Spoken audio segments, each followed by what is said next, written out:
Hello everyone, today we will go through the factory reset steps for the ScanAvenger SA1000 model, which is our 1D mini barcode scanner, while having it connected to your device through the wireless connection.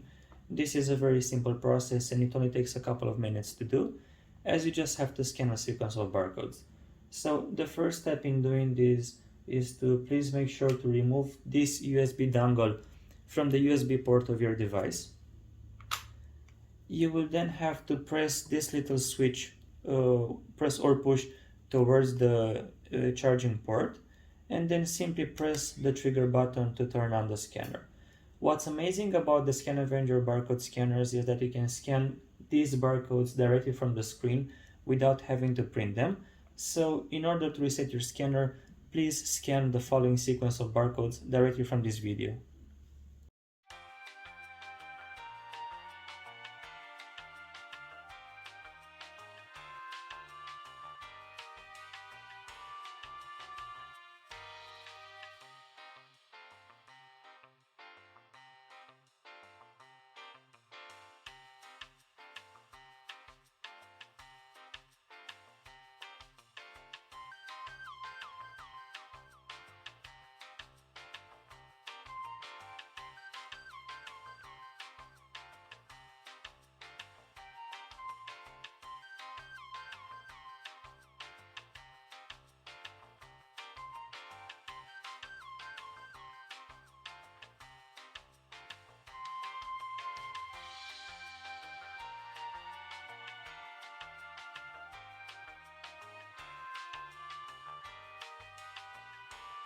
Once you are done scanning all the barcodes, you will notice that this light will now start flashing, which means that the scanner is no longer connected with any device. And the first thing you have to do is to simply plug the USB dongle back into the USB port on your device.